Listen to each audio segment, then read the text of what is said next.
Good afternoon and welcome to the Equifax Market Pulse webinar, where we are going to be discussing with you the Q3 2025 consumer credit trends. For those of you who haven't met me before, my name is Becky Oakes. I'm the Vice President of Analytics here at Equifax, and I'm joined today by Kathy Katsouleras, who is our Vice President of Consulting. So before we get started, I'm just going to hand over to Jordan, who's going to talk to you a bit about the On24 platform. Jordan. Thank you, Becky, and good afternoon, everyone. Welcome to the final Consumer Credit Trends event of 2025. For those of you who have been with us in other sessions this year, thank you for your continued support. If you are joining us for the first time today, welcome, and we hope that you stick around for more great events in the future. I'm here to provide you with a brief overview of the platform that you see in front of you. Each area within the On24 webinar platform is responsive so that you can maximize or minimize each widget or box on your screen based on your viewing needs. There is an Ask a Question widget underneath the media player, so feel free to enter any questions that you may have, and we'll try to answer them throughout the session today. In the event that there are too many questions to get through, we will reach out to you individually to follow up in the coming weeks. Today's presentation in English and French is available for download in the related content area, along with a lot more great material. The session is being recorded and you will receive an on-demand link via email tomorrow. In the top right of your page, you'll see a link to register for our Market Pulse Business Trends event, which is happening tomorrow. That's right, we are double stacking webinars and we've got a great session lined up with Sinead, Jeff, and the all-star team of consultants to give some flavor to the data. We hope you hit that register button and join us. Some additional features you'll notice on the bottom of your screen are reactions so that you can let us know how we're doing, our survey, and a contact us button. So feel free to check any of these out, provide your feedback. We always appreciate it. And with that, let's get it started. Becky, back to you. Thank you so much, Jordan. So as always, we always like to take a bit of a step back and look at what's happening in terms of the economy here in Canada, just because it does have such a huge impact on the credit industry and how consumers are managing their kind of credit commitments. So first of all, just looking a little bit at our GDP numbers. So you may have seen in some of the news in the last couple of weeks, we saw a bit of a surprising uptick in GDP during Q3. So that's really good news. We saw that rising overall and at a per capita level. I think one of the interesting things, though, when you start to break down what caused that rise in GDP, is it was really to do with exports rising and imports declining. And that kind of caused a little bit of change in the balance in terms of some of our international trade levels. The other thing that really helped in terms of the GDP numbers for Q3 was around government spending. So we saw increases on some of the military investment side of things, and a little bit as well around residential investments as well. And that helped to kind of push those GDP numbers up a little bit. One of the less good news, or kind of one of the more concerning sides there when we look at GDP, is really about domestic demand. So we have seen at the start of the year, domestic demand seemed to be a little bit more positive and a little bit stronger. There are signs that that is now starting to weaken a little bit. So we saw household consumption falling by about 0.1% overall. So overall good news in terms of GDP, but just one to watch in terms of that domestic demand, because obviously that does feed a lot into kind of what some of the consumers and household spending is going to look like. If we move on to the inflation side of things, so October inflation numbers came in at 2.2%. That was down from what we saw in September. So September was about 2.4%. And as a quarter in general, though, we were up. So when we go back to early in the year, and you can see that on that left-hand side table, back to say July and kind of April time, you know, the overall inflation numbers year on year were a little bit lower. They were below that 2% threshold mark, whereas October we are still above it. But we did see it coming down. So that is positive news. It's worth noting, though, that a lot of that drop was really to do with gasoline prices in particular. So that really helped kind of push that October number down. The other bit of good news on the consumer side, though, is we saw the first drop in grocery prices since January. Now, that, of course, is one of those measures that we really like to track, because that impacts everybody. We all need to eat. We all need to go to the store. And so actually having that drop come down is great news for many consumers. It is worth remembering, of course, though, that Canadians are paying almost 30% higher for their groceries than 5 years ago. And it is up 3.4% compared to last year. So still a little bit up on that side of things. One of the other reasons why that inflation has still been a little bit sticky is housing cost related. Rent prices in particular were up 5.2% year on year. And, when we start to look at some of those rent prices and some of the shelter costs in general, there are some quite big provincial differences that we're seeing because there are varying things happening in some of the marketplaces, which we'll touch a little bit more on in the mortgage section. So we do know that inflation is still above that 2% threshold, so things are costing a little bit more. But, it's worth just looking at what's happening in the job market and what's happening on the income side to help offset some of those increases. Some really good news that we saw in October was that employment levels rose again. That's 2 consecutive months of increases that we've seen. We saw those employment volumes rising around 66,600 overall, which is kind of great news. And unemployment rates as a result of that fell slightly. Now, some of those job gains were actually here in Ontario. For those of you that are joining us from Ontario, there were some gains that we saw in areas like Windsor, where we know there had been a lot of instability because of some of those economic conditions and some of the trading relationships that we have with some of our partners. That had created a little bit of uncertainty, and we saw some job losses there. That's actually picked back up again. Some great news on that side of things. In fact, Ontario actually saw one of the largest monthly volume rises in employment levels. On the industry side of things, you can see wholesale and retail, transportation, warehousing and recreation seeing some increases. We did still see a bit of a drop there on the construction side. So we saw some of the employment numbers falling there. Now, again, if you've been checking out the press in the last week or so, there has been a lot of news around what's happening in construction, particularly construction on housing and the condo side of things, particularly in key cities like Toronto, where because of the current market conditions, actually some of those kind of new starts on condo buildings have pulled back a little bit. And so that's going to be impacting some of the construction side as well.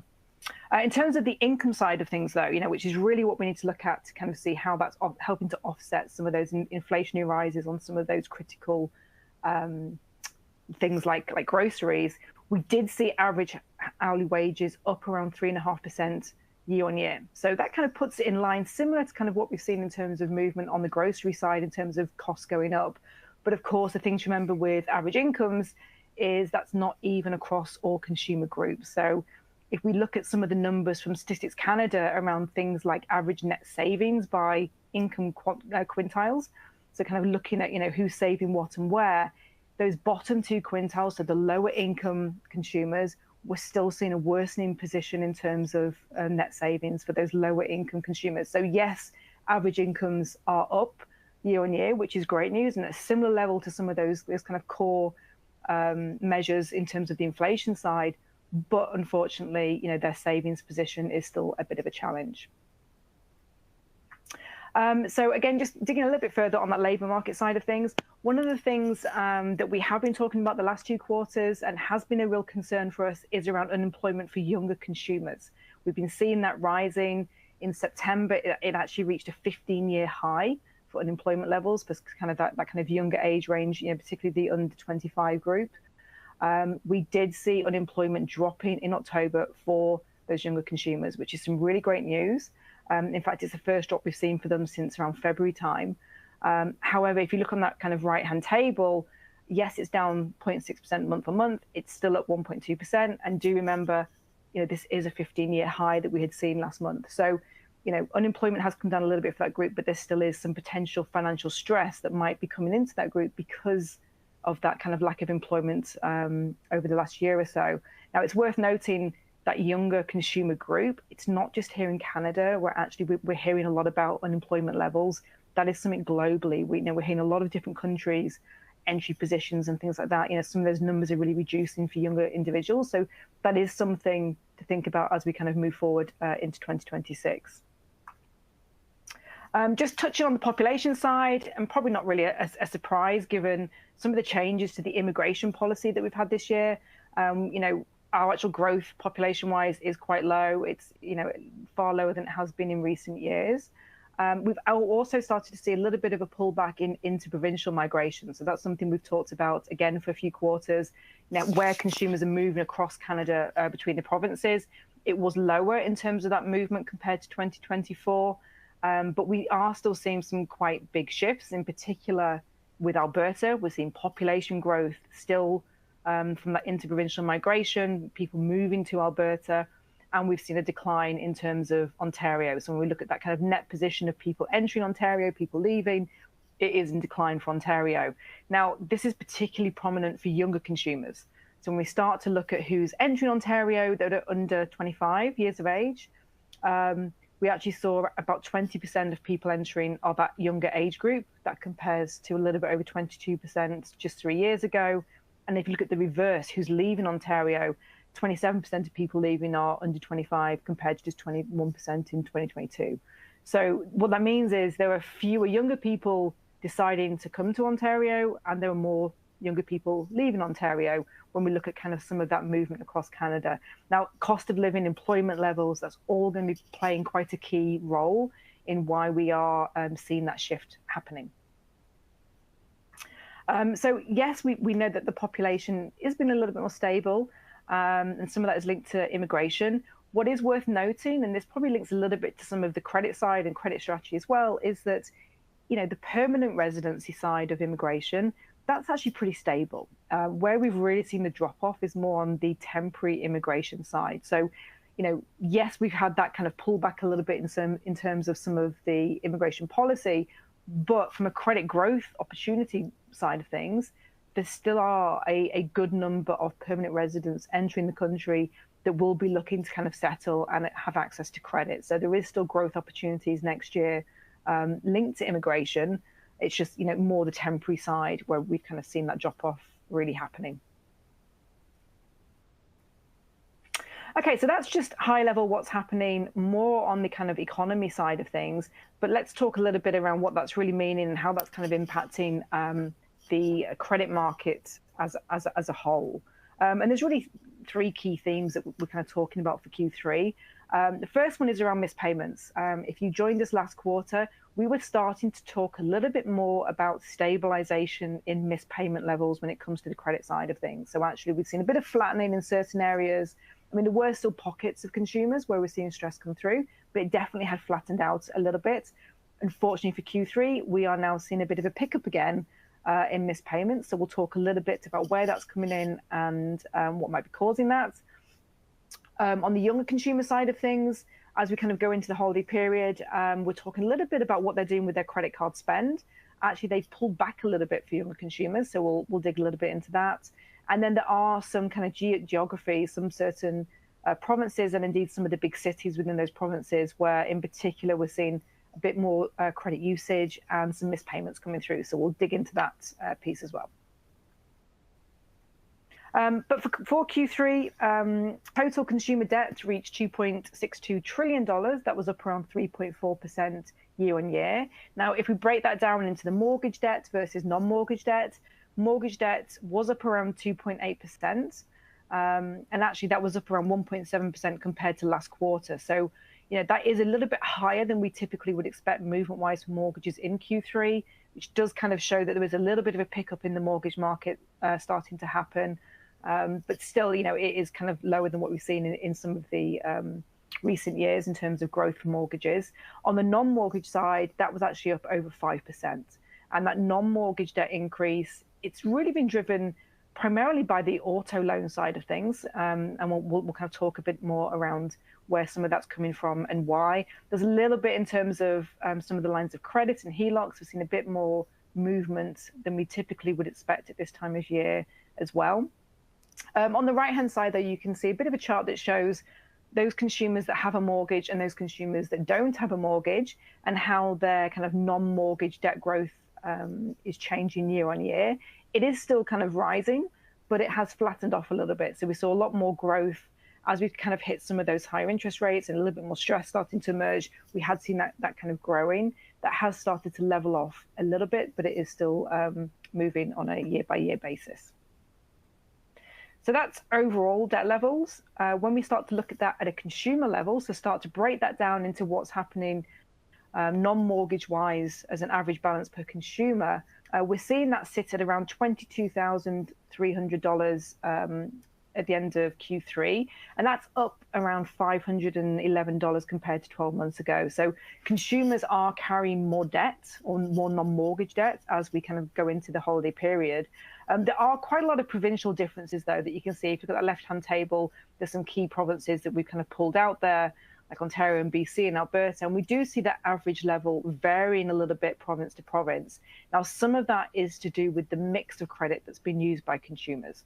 So if you look at that right-hand chart, you can see the breakdown in terms of how different provinces or consumers within different provinces use different types of credit products. So Quebec, for example, they tend to be quite a big user of HELOCs.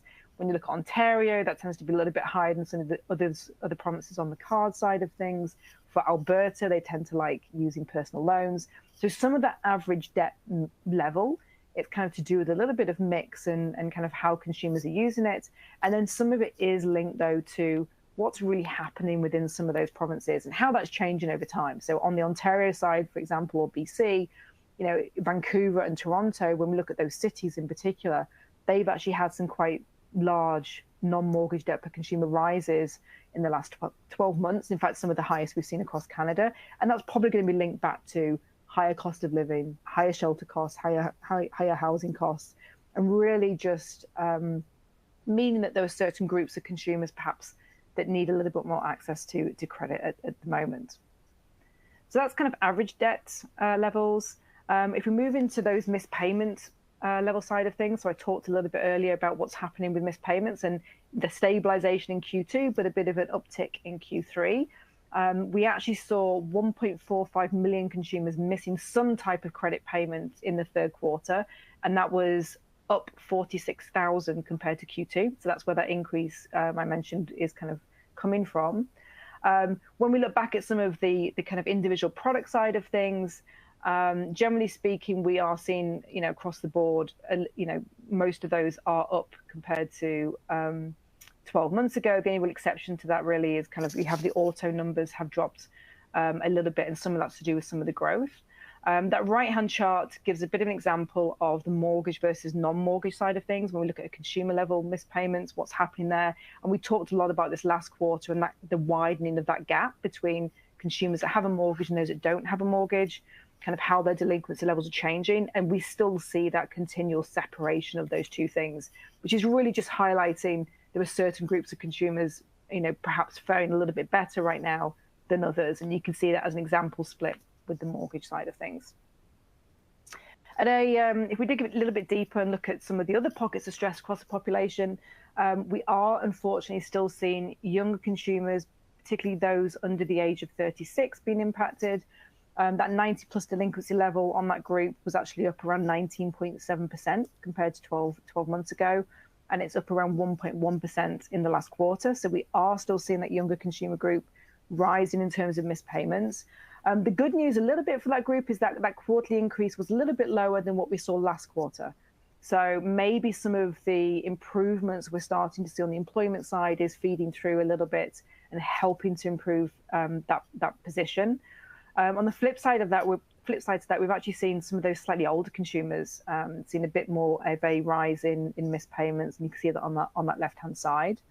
At a provincial level, Ontario has still been seeing some quite large increases on missed payments, though. Now, again, that's really linked to cost of living, high interest rates, and particularly some of the impact of those interest rates on things like mortgages as they're coming up for renewal. We've talked a lot about that. I know people, you know, the tendency is to think that actually interest rates have come down, and so we're out of the woods there. But for areas like Ontario and BC, that's still an ongoing challenge. And I think Kathy's going to talk to you a bit more about that in the mortgage section. The other thing to think about as well, you'll see that for Alberta on the right-hand side, that has seen an increase year on year in terms of missed payments. Some of that is linked to that interprovincial migration. So when we see consumers moving to Alberta, particularly from some of the areas like Ontario, we're actually seeing the delinquency rates of those consumers that move. They're 26% higher than those that actually have kind of moved somewhere else. So actually, as people are searching for kind of lower cost of living and moving to areas like Alberta, they may be taking some of that financial stress with them. So, you know, that's, again, something to really be thinking about as you start to look at your own portfolios and what's happening there. And then finally, just to quickly touch on insolvencies, a little bit less good news maybe on this side of things. We had seen insolvency levels really dropping for quite a few quarters. You can see that on the chart on the left-hand side. We have seen insolvency numbers pick back up in Q3. That's for both consumer proposals and actual bankruptcies. Also linked to that, really, we're seeing kind of the average debt level of those people who are becoming insolvent. That's up around 7.4%. So as consumers are going insolvent, it's for more money, basically. They're kind of taking more debt with them when they actually do become insolvent, particularly in some of those provinces like Ontario. So that's a little bit on the economy side. What's happening high level for consumers? I'm going to hand over to Kathy, and maybe Kathy, you can talk to us a little bit about what lenders should really be thinking about and doing with all that great information. Awesome, thanks, Becky. So let me just take a quick second to just sort of recap a few of the things that we've heard in terms of what's been impacting the economy in the last quarter, right? We heard about GDP rebounding and employment rates increasing, but we also have inflation going back up because of significant increases in rent and apparel, even though it was offset a little bit with a drop in gas and energy and even grocery prices. And in terms of population growth, we saw declines again because of the tighter immigration policies. And so when we look at what's been happening now and what's emerging, we see that we went from a quarter in Q2 where we had some positive signs of stabilization to a quarter now that's showing, signs of some renewed financial stress. Meaning, not only have debt levels gone up across the board for everybody, but we also did see an increase in the number of missed payments. And as Becky mentioned, the younger population is impacted the most. So when we take a step back, we also see that there's a significant geographic gap when it comes to cities that are expensive to live in versus those that are not. And that higher cost of living is really what's contributing to the higher debt levels and the higher likeliness of missing payments. And so for young people, again, this explains why they're leaving places like Ontario in search of more affordable places to live in. So as we come to the end of the year, right, you're probably wondering, what should we expect for next year? So in terms of an outlook, we do foresee interest rates holding still. And as many of us know, listening to today's sort of outcome, it's been held. And again, that's because of the sticky inflation. We do expect economic growth in 26 will really be dependent on how quickly and we have some sort of a trade resolution, which will then, allow businesses to invest and plan, which as a result will obviously stimulate the labor market. So at a consumer level, the other thing that we've mentioned is, we're entering the holiday spending period. And we do expect debt levels to accumulate, which means more missed payments in January. So alluding to what you just said, Becky, if you have joined us before, one of the questions that I love to ask is, if you are a lender, what does this mean to you and what should you be doing or what should you be thinking about? So first off, given the spotlight this quarter on the young and urban consumer, it's really going to be important that your risk models are optimized to allow you to look at this age cohort and the key metropolitan areas just a little bit differently.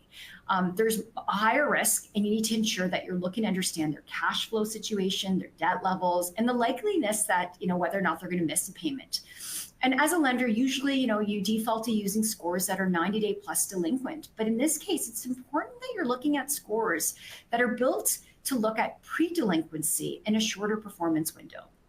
So next thing up, just post-holiday blues, right? Many people are going to realize that, they're in a little bit of a financial stressed kind of position, and making payments may be difficult. So this is where, again, as a lender, you need to be proactive, reach out to customers before they head down that slippery slope of more missed payments, and offer them perhaps a payment plan or a deferred payment to help alleviate some of that stress. Additionally, for customers that are already in arrears, as a lender, it's really going to be important to leverage things like a recovery score to understand and help you prioritize who you need to focus in on. Your resources may not be they may be limited. So this is where the power of like a recovery score can really just help you hone in and focus. And lastly, if the economic headwinds do subside, we're going to have a return to a more potential growth opportunities, which means as a lender, be ready, adjust your risk policies and strategies so that you can allow more people in through that door. And so on that optimistic note, I think we're going to take a quick pause and look to answer some of the questions that have come in. Thank you, Kathy. So there's one question just asking about auto delinquency in particular. If you bear with us, we do have an auto section coming, so we'll be able to talk to you a little bit more about what's happening in greater detail on the auto side of things. And then there was a question, have youngsters moved away from cards to buy now, pay later, which has impacted the card exposure figure? Great question. Absolutely, I'm sure buy now, pay later will be playing some part in that. I think what's interesting, and we'll deep dive a little bit into the credit card section on this as well, is we've actually seen more movement in the last quarter or two, which I don't think necessarily is driven by buy now, pay later. It's very much on the kind of just the under 25s. We've seen pull back on spend and things. So it's probably playing a little bit of a role. I don't think that's all that's at play.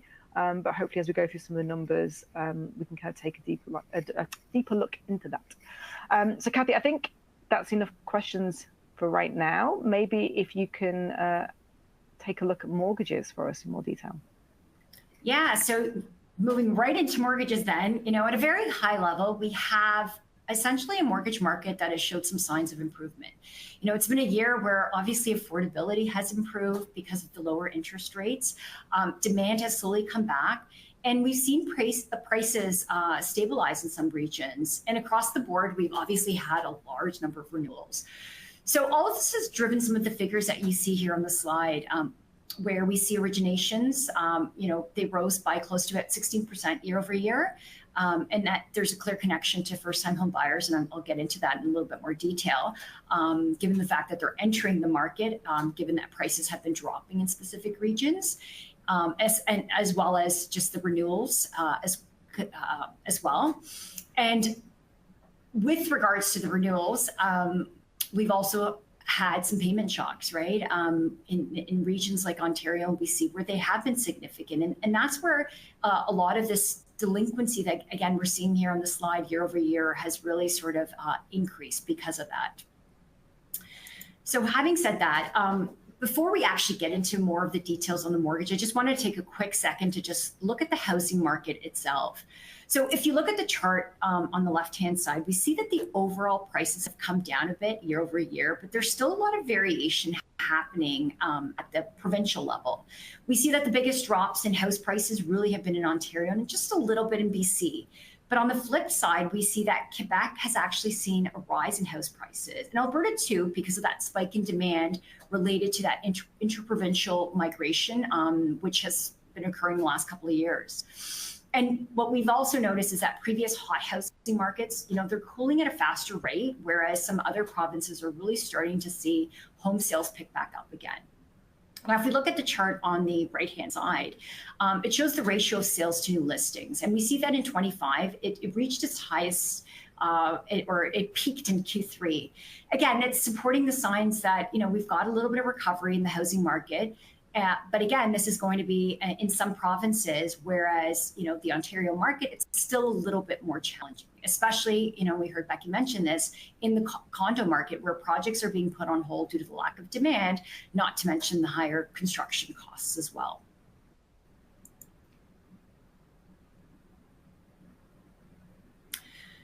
So now for a little bit of good news. So we've finally started to see the level of first-time home buyers pick back up again. So according to the chart on the left-hand side, we see that the overall volume of first-time home buyers were up about just over 20% nationally. But again, we're seeing some regional variation in where that growth is coming from. So for example, the tallest bar, it depicts Saskatchewan standing out with Ontario and BC close behind. And this is really a sign that even though prices are still high, the slightly lower interest rates means that some new buyers, again, are able to step off the sidelines and enter the market. On the flip side, that lowest bar is Alberta, and where the first-time home buyer percentages there, are showcasing sort of, a little bit of less growth.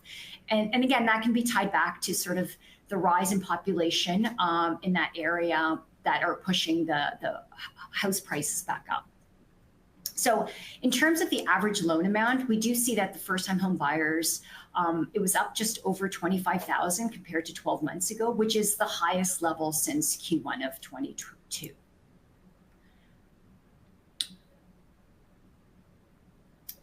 All right, so in terms of the biggest driver in the mortgage market, obviously the prize goes to just the activity related to the renewals and refinancing, which continues to dominate this market, making up more than 75% of all the new mortgages in Q3. But it's also down a little bit when compared to 12 months ago. One thing to look out for as we enter 26 is that, the mortgage renewals that took place at the end of 22, when the interest rates reached about 4.5%, and those that followed in 23 reaching an even higher peak of 5%, we might start to find that more consumers who actually took, a 2 or 3 year renewal term during that period in hopes that the interest rates would eventually drop so that they wouldn't be locked in for a longer period. So this may also add to sort of the renewal volumes that are coming in 26. And lastly, even though interest rates have been coming down, that does not mean that renewal interest rates will be lower than they were for many consumers. You've heard us talk about this many, many times. We had ultra low interest rates in 2020 and 2021. So there's still going to be some variance now with regards to those that are renewing, which means payment shocks. And so for those renewing and those having a high mortgage balance, that impact of that variance in payment shock will still be greater.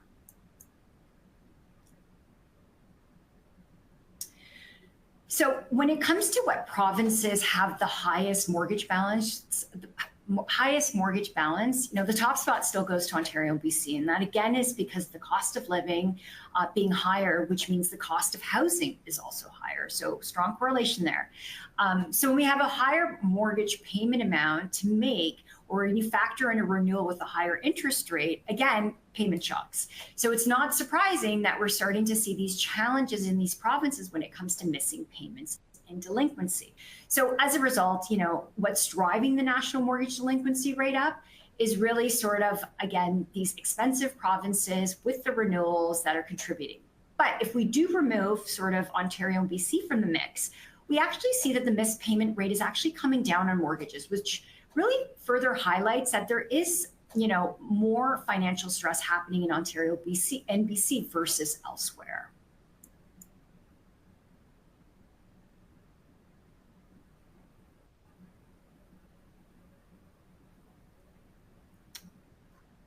All right.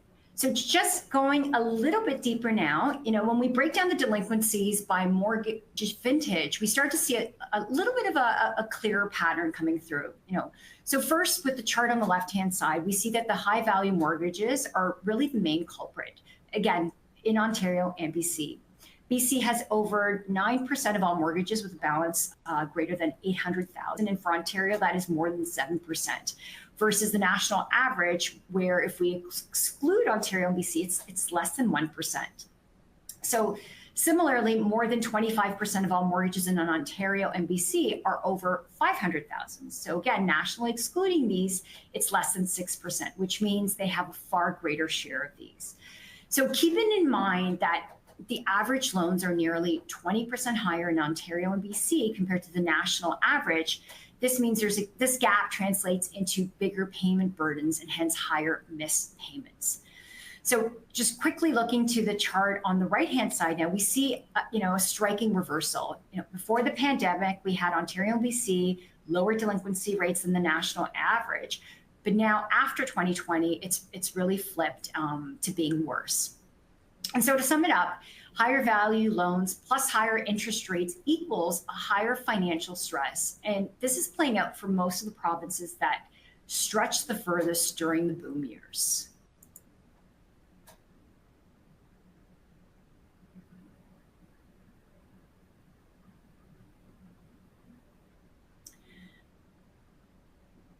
So the additional thing I actually want to call out now is that when a consumer does endure additional stress because of a payment shock on their mortgage loan, it isn't just the mortgage itself that's affected or at risk. Really, it's that consumer's financial position across all types of debt that they may have that will be affected as well. And typically what we see is that people will protect, obviously, their mortgage. You want to keep a roof over your head as long as possible, but will miss payment on other products like credit cards and loans instead. So what you see here on this slide is just an analysis that we did showcasing some of the insights at how missed payments have changed on credit cards and loans for those consumers who have a mortgage and renewed during 2024. What we did was we compared what happened to missed payment levels post that point compared to the prior. And where monthly payments have risen by more than $500 a month, there's a much greater increase in terms of missed payments following that point than for those with less than a $500 increase. So it's also important to just call out that much of this is going to be concentrated, again, on those higher balanced mortgages in Ontario and BC. So helping to just pull this back all together, and if you're still with me, just to help sort of summarize what we just heard. Again, we've had 4 big interest rate drops this year. We've had some price stabilization. We've got a market that started to rebound, including those first-time home buyers coming off the sidelines to enter the market. And we've had a renewal market, right? That's really been sort of driven by consumers looking for that best renewal rate, and a cohort of consumers that renewed in 22 and 23 with much shorter, terms that, again, we're doing so because of, wanting to ensure that they had some financial flexibility. We also saw that consumers, again, renewing mortgages in Ontario and BC, still facing higher payment shocks and financial stress, which is why, again, that mortgage delinquency rate in those provinces are much higher. So again, if I pull out my crystal ball and we look ahead into next year, we do expect that apart from Ontario and BC, we're going to see improvements in the number of consumers missing payments in the first half of the year as the economy stabilizes. For Ontario and BC, we do expect that rate of growth in terms of missed payments just to slow down. However, the overall number of missed mortgage payments, we still believe will be higher in Q1. So coming back to that favorite question of mine, if you are a mortgage lender, what should you be thinking about? What should you be doing given all of this? So first off, given the fact that we've got these high number of renewals expected in 26, both from consumers coming off of a 5-year term, as well as those coming off from a 2 or 3-year term, this is where lenders really need to be proactive to identify consumers most likely to switch. And really identify those that have started to shop around using the help of a broker. And again, by identifying who they are and prioritizing the engagement with them, there's more chance that you're going to be able to retain them. So you're probably now asking, well, how exactly do I identify the consumers? Well, this is where, one of our, innovative scores that we've sort of brought to the market called the Mortgage Attrition Predictor Score, or even our monitoring program, our Triggers program that uses exclusive broker inquiry triggers. They can be used to help you understand who may leave or who started the shopping process, right?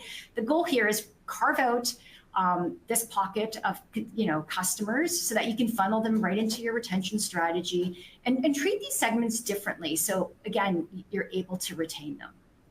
And so, this approach really comes even more important with, Ontario and BC customers. Again, they're renewing, they have higher sort of payment shock risk because of the higher mortgage amount that they have. So it's going to be really important to just be a little bit more aggressive in terms of finding these individuals so that you can retain them, because they will be obviously looking around for the best deal in town. Coming back to just first-time home buyers, again, as a lender, you want to ensure you're attracting them, right? Do you have, and you also have the, the right way to assess risks. That it may not follow just the traditional way of just leveraging credit.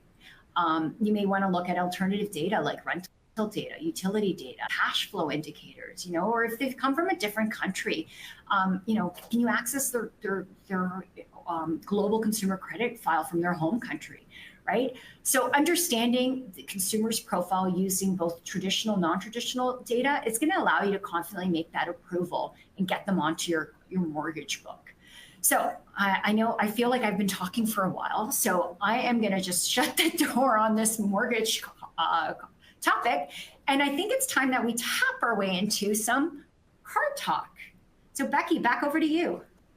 Amazing. Thank you so much. I know it's difficult because there's only two of us today, and normally we have three of us doing this. So we seem to be talking an awful lot. So thank you for bearing with us, each of us. Okay, so as Kathy said, let's take a look at some of the key trends in terms of the credit card side of things. Just super high level, we are still seeing total consumer debt on credit cards rising. It's up about 0.7% compared to last quarter and around 5% year on year. Now that growth has slowed down a little bit though, and I mentioned earlier about some of that kind of pullback on spend that we'll kind of touch on in a minute, but it is still up on an annual basis. We normally would actually expect in Q3 to seasonally see a little bit more of an increase. So it's going to be interesting to see what happens as we go into the holiday period and see does that spend and kind of balance growth pick up again in Q4. The slowdown in population growth, that is still going to be hampering new card originations. That was actually down around 1.1% compared to 12 months ago. But again, as we talked about earlier, that doesn't mean there aren't opportunities for new card growth. You just have to figure out what's the right market to be going after right now. And then on the delinquency side of things, they are still up compared to 12 months ago. Q2 saw a little bit of slowdown, but unfortunately, as we said earlier, that's kind of reversed a little bit on the credit card side. So we'll dig a little bit deeper into that as well. So just going more into those new card originations and some of that decline we're seeing, it's actually the fifth consecutive quarter where we've seen new card volumes dropping. Now, what's really interesting is, if we start to look at what's happened on the inquiry side of things, now as a credit bureau, we don't necessarily see the whole market, but we do see a consistent information from certain lenders in terms of inquiries for cards. And we've seen that's actually risen 7.1% year on year. So you've got demand is there, inquiries are up for new cards, yet opened cards are actually down more than 1%. Now, there are some signs that perhaps that could be linked a little bit to some tightening by lenders.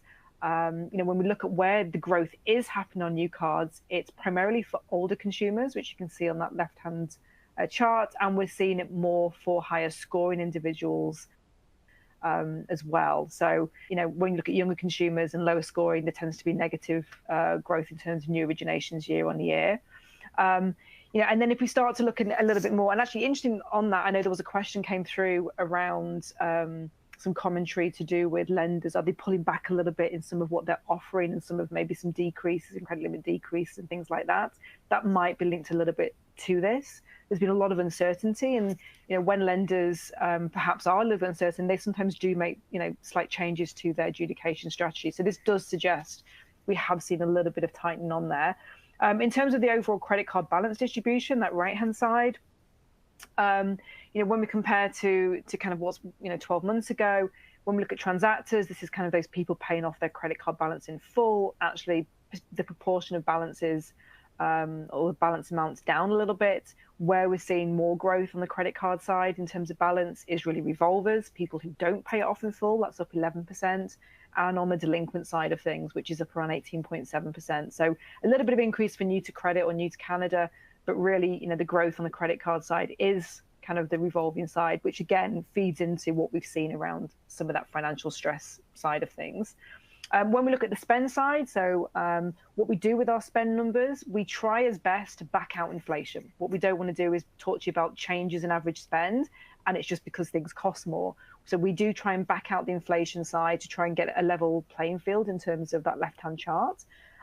We have seen spend increase about 1.6%. But actually, it's a little bit split in terms of where that's happening. So we talked about younger consumers earlier. Year over year, the 26 to 35-year-old group, we have seen a pullback in spend for them. That's down. And for the very youngest consumers, so under 25s, that's actually down in the last quarter. So we have actually seen that kind of falling, which is a little bit unusual for this time of year as well. So again, perhaps some pullback happening.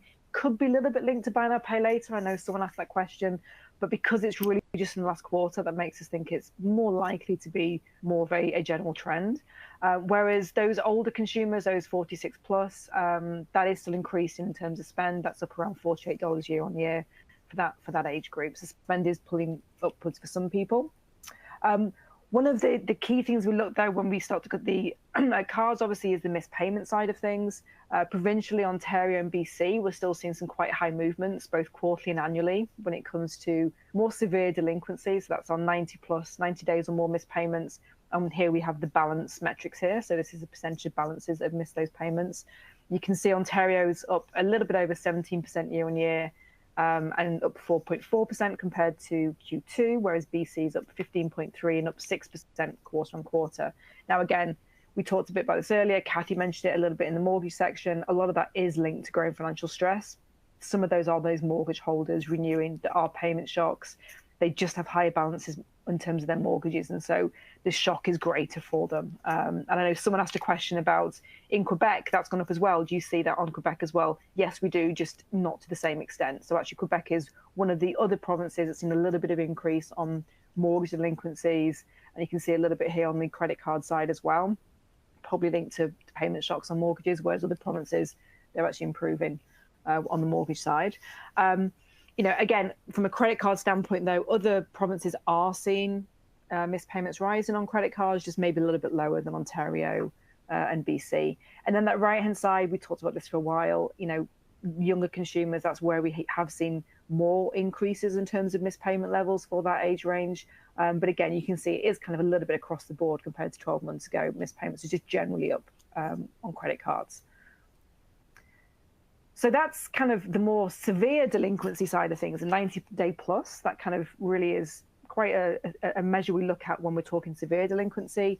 An important thing to be thinking about as well, though, is, okay, what about emerging stress? Is there still new stress coming through on the credit card side of things? And so one of the areas that we look at a lot is minimum payer behavior on cards. So this is where the consumer is just making the minimum payments on an ongoing basis. And as we all know, if you just make your minimum payments, it can take a super long time to pay your credit card balance down. Just a couple of $1,000 balance can take 5 years or something if you make your minimum payments. So it's a really important measure to monitor, and particularly the change in that, because it can give you that early warning sign there's stress coming through. Now, if we look at this on the left-hand side, what you can see quarter on quarter in particular is that 26 to 35 age range again. We are seeing 0.5% increase in terms of compared to last quarter on minimum payers. It's a little bit up in a couple of other bits as well, but it's really that kind of age range where we're seeing some of the bigger movement there. So definitely something to keep your eye on as we go into 2026. And again, if you don't track minimum payers, I strongly advise you do, because it is a really good early warning indication. And then that right-hand chart, this is just looking at how consumers use their new credit card. So when you first open your credit card, what happens to your balance in terms of growth in the first 3 months? We have seen that rising year on year. It's continuing to rise. So, again, consumers are just in general relying on the credit card that little bit more.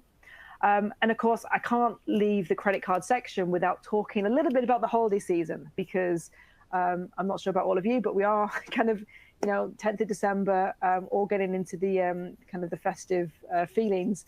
And it is a bit of a peak time for credit card usage. I'm sure you all know this. When we start to look at what to expect for kind of Q4, when we look at credit card side of things, we do see balances peak in December. It tends to be older consumers that use their credit card that little bit more. They tend to increase by a greater amount both in November and December in terms of credit card spend. Younger consumers a little bit in December more than anything else. But most importantly, a lot of consumers do overstretch themselves during the holiday period. So come January, we tend to see credit card delinquencies rising 5 to 10%. The average is about 7% come January when we look back through prior years. So something to be aware of, something to be thinking about. Now, a lot of those individuals do recover. So, if you're thinking about your collection recovery strategies, that's something to bear in mind for January. And maybe Kathy, have you got some tips on what else I should be thinking about with everything that's happening on the credit card side? Yeah, no. So just a couple of things. Obviously, the new card originations have really sort of slowed down, even though, consumer demand is up, which really indicates, again, back to the question, that lenders have really tightened up on their approval policies, and more specifically, it appears that the younger population are seeing higher levels of declines, while on the flip side, it's the older age groups that are being approved, which is interesting. So from a growth perspective, again, not all young consumers are risky, so it's pretty important that as the economy stabilizes in 26 and the labor market grows, it means there's going to be higher levels of employment for younger consumers as well. Which means refine your risk policies to be able to identify those non-risky younger consumers. And so when it comes time to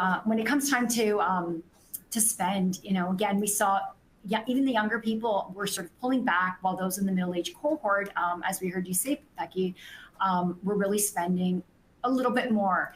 And so from a payment perspective, we did see that good news come out of the quarter, with less people making those minimum payments, except for those under 35. So again, great tip. If you're not sort of tracking minimums payers, you got to make sure you're doing that. So back to sort of, as we get to the end of the year and I pull out again my crystal ball, a lot of us, back to the holiday spending, we're, bombarded and enticed with all these promotional sales from different retailers. We do expect card balances to peak in December, with older consumers again leading the charge. And, with some additional debt that gets racked up, obviously, kicking off the new year with some financial stress will mean, a lot more consumers might not be able to make that minimum payment come January. So again, if you're a lender in this space, what should you be thinking about? What should you be doing? So for starters, again, missed payments and delinquencies in the new year, right? It's going to happen. It's going to be there. So again, get ahead, identify the risky consumers, look to understand cash flow situations, use tools like our risk capacity index, make sure you're getting the full credit picture, right? It's not just what they have with you, but it's also the office debt. And what are those payment levels? What do they look like? So again, make sure you're looking at just all the information, not just what you have. And looking at things like what's been the trajectory or sort of the trend the last 3 months, 6 months, right? Is this consumer sort of been on a slippery slope? Really, really important. Again, cash flow, how is that changing? Because again, all this can lead to sort of, as a lender, looking at sort of, doing a credit line decrease, really to minimize your exposure. Again, we talked a little bit about sort of some potential growth in the new year. And again, if that happens, it's really important as a lender in the space to go deeper, right? Really find those gems that you would normally consider risky. Similar to what I said with sort of, to the mortgage lenders, use non-traditional data. Look at things like rental, utility, cash flow, the global consumer credit file, right? We've got, we still have immigration or new immigrants coming in that don't have credit or they have thin files. So again, very important to have more data points to include in your models to allow you to segment this, population so that you can make those approvals. So on that note, I think we're running out of time. So let's switch gears. Becky, you're in the driver's seat. Talk to us about auto. I'm going to need a full through this, but let's do that. Okay, so auto industry. Now, just for clarity, as we go through the auto numbers, we are including both auto captive, so the likes of BMW and Ford, that kind of type of lender, as well as those coming from personal loans from banks, specifically for kind of auto purchases. Now, new origination-wise, they're actually up around 2.2% year on year. So we have had that little bit of pickup in demand, which I mentioned earlier. Q3 saw a bit of a drop compared to Q2, but that is completely normal. We always expect that in terms of the seasonal side of things. Q2 is the peak for auto lending during the year. One thing to note, though, is if we actually break those originations down into those captives groups, so those kind of manufacturer lenders versus bank loans, we see the captives are up around 4.8%. The bank loans are actually down around 2%. Now, I'll give it in a couple of minutes, just tell you a little bit where I think that's coming from. What it is helping to do, that extra demand, though, is we've seen overall balances on auto loans rise about 7.7% year on year. Now, you might be thinking, hang on, the balance is up 7.7, but new originations are only up kind of 2.2. Well, a lot of that is to do with just the actual amount is rising quite significantly in terms of average loan amounts, and that's kind of why that's happening. You can see there both balance and volume, 90 plus delinquency levels are up year on year. On the balance side, we're seeing a bit of a drop in the last quarter, but that has got a little bit of noise in it because we have some growth of new originations that are kind of helping to increase that denominator a little bit quicker. So just super quickly, the actual auto industry itself, kind of what's happening with prices. You'll see on the chart here just what's happening a little bit regionally around new car prices and used car prices. It's worth calling out new cars, the price is coming down compared to 12 months ago. Used vehicles, we're still seeing those prices rising. So why might that matter? Well, as I mentioned on the previous slide about those new originations, captive auto loans going up, bank loans going down. Something to remember is that often the captives are offering really good deals on new vehicles. We've seen a lot more of kind of subvented loans and things coming back in again with kind of 0% interest rates even being offered in some cases. Now you combine that with new vehicle prices coming down, you're more likely to get more demand there. Whereas perhaps on the used vehicle side, a little bit more of the bank loans kind of coming from that used vehicle side, and with those prices going up, affordability still been a bit challenging. That might be one reason why we've seen that kind of variation in terms of the origination side of things there. If we kind of flip a little bit and look at the credit profile of the loans we're coming through, we have seen a bit of a shift in 2025 again. We've seen those lower consumers, lower scoring consumers below 680, they have seen a drop in new originations, the higher scoring a bit of an increase. Now, some of what we just mentioned around new vehicles and used vehicles, well, you're more likely to have a new vehicle if you are higher scoring, just the way it is, unfortunately. So maybe that's a little bit of that. Could also still be a little bit of tighter lender tightening that could be causing a little bit of shift and seeing some of those higher scoring individuals seeing a bit more growth as well in terms of those new originations. On the right-hand chart there, you'll see that red line, which is the average loan amount. This is where, it is still increasing. We did see a bit of a dip kind of going back a few quarters, but actually it has been rising again since then. And again, those used vehicle prices in particular are still going up, which is a real challenge for a lot of consumers because there's a lot of reliance on the used vehicle side of things. In terms of the delinquency side of things, what we have seen in the last couple of quarters is a bit of stabilization in terms of missed payment rates. Now, some of the growth is going to be helping to kind of offset that a little bit. But where we have seen some deterioration and it is continuing is more on the younger consumer side. So look at that right-hand chart on that green bar, particularly on the left-hand side of it.